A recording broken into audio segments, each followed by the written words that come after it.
can a machine truly feel the soul of music? It's a pretty deep question, isn't it? And it's something that, well, artists, tech people, listeners, everyone seems to be grappling with right now. Absolutely.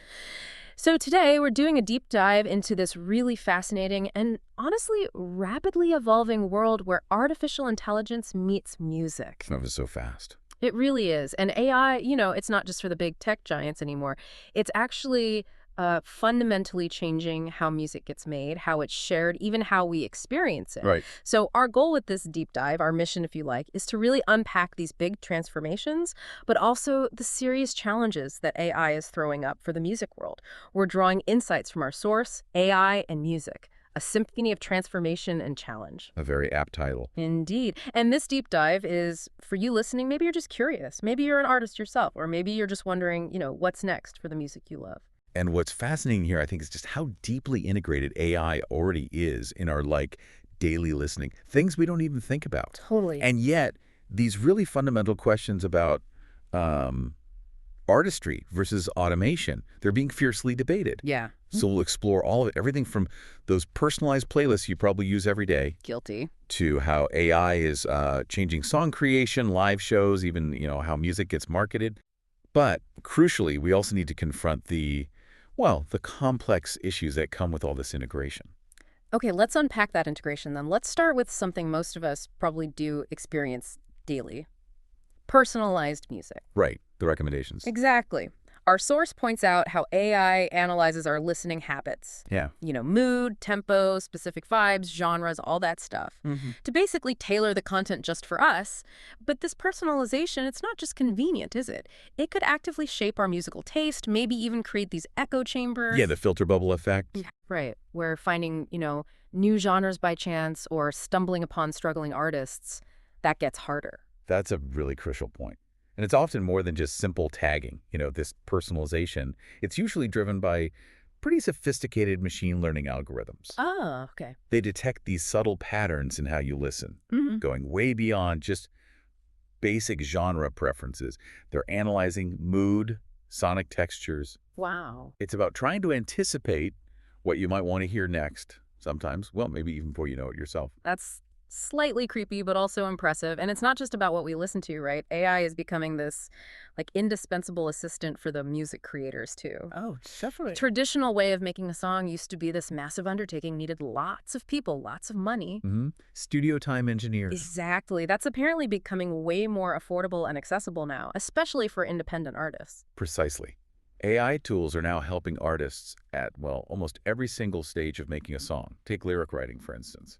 You've got tools using large language models, LLMs, things like Amper Music, MusicLM, AIVA.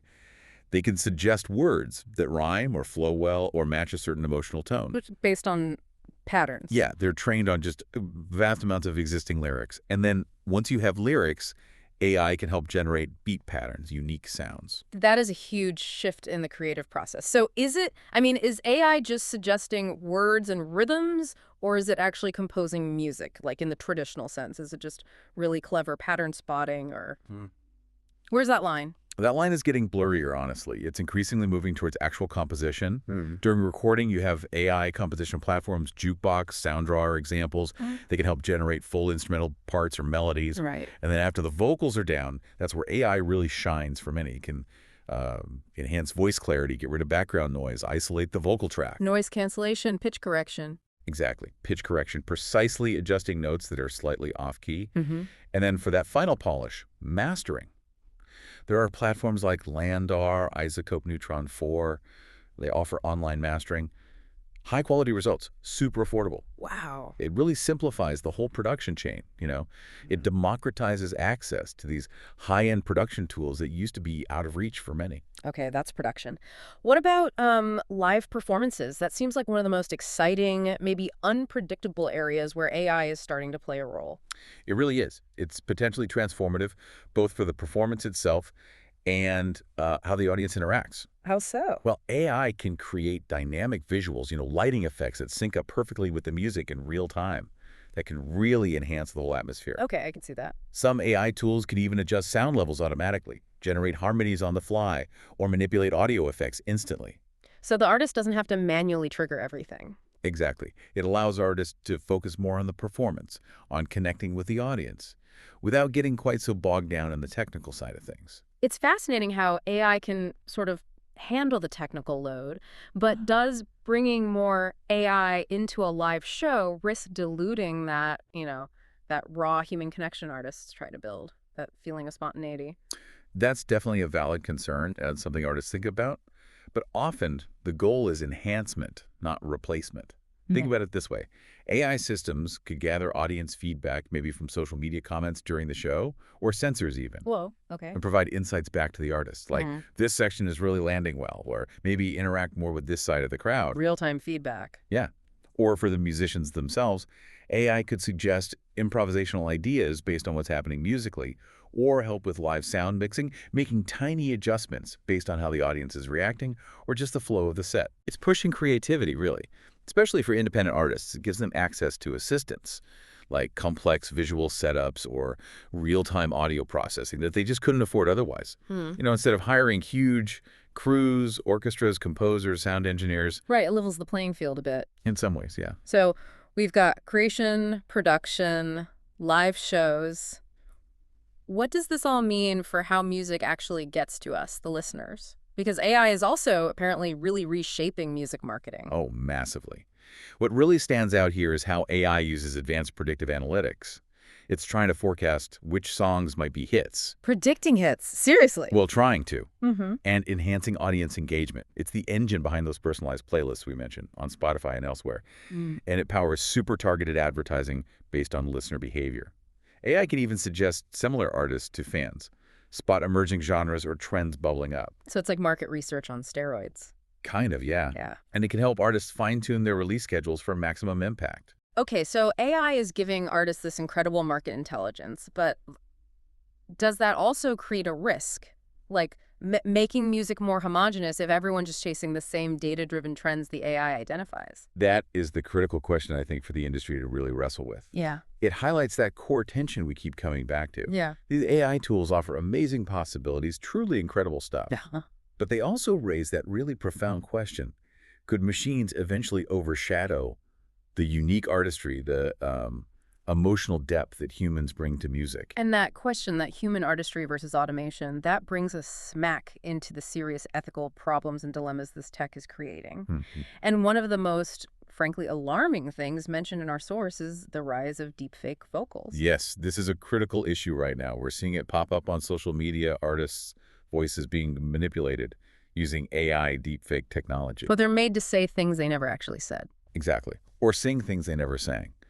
And this is causing real damage. It's hurting reputations, defaming people, damaging relationships, even destroying careers in some cases. That's terrifying. You see artists supposedly singing songs in languages they don't even speak, which might seem like a novelty at first, but it can quickly tarnish their image, lower their brand value in the market. The misuse of AI here is directly impacting real people's lives. And beyond just reputation, there's the huge issue of copyright infringement, which, well, it seems even more complicated with AI involved in making the music itself. Yeah, stepping back to look at the bigger picture, copyright infringement is a rapidly growing concern, and it throws up these incredibly complex legal questions. Like who owns the copyright when an AI generates a piece of music? Oh. Is it the person who wrote the AI code, the person who used the AI tool, the AI itself? Can an AI even own copyright? That's debated. Or is it the original artist whose work was scraped, often without permission, to train the AI in the first place? And it's not just about direct copies. It's about stylistic infringement, where an AI creates something totally new, but it sounds uncannily like, say, a specific famous artist-protected work. Melody, harmony, rhymes. That sounds like a legal minefield. It is. And it really brings the whole issue of training data into focus, using these massive data sets of existing, often copyrighted music to train AI models, usually without asking permission or offering any compensation. So where does this leave us? What does this all mean for the future of music? Our source clearly suggests there's an urgent need for, well, governments to step in, to frame legal rules, policies for AI-generated stuff, to protect intellectual property, ensure it's used ethically. Absolutely. And this really highlights the bigger trend, doesn't it? If we connect the dots, harnessing AI's power can genuinely enrich music for everyone. It can expand creative options, make things more accessible. Yeah, the potential is definitely there. And it's but it demands responsible innovation. And crucially, we have to ensure that human creativity, human artistry, somehow remains right at the heart of the music experience. Keeping the human in the loop. Essentially, yes. Which I think raises an important final question for you, the listener, to ponder. As AI keeps evolving, keeps weaving itself into the very fabric of music, Yeah. what does artistry actually mean to you? And how will the choices you make, what you listen to, what you support, what you value, how will that shape the soundscape of tomorrow? Stadium status.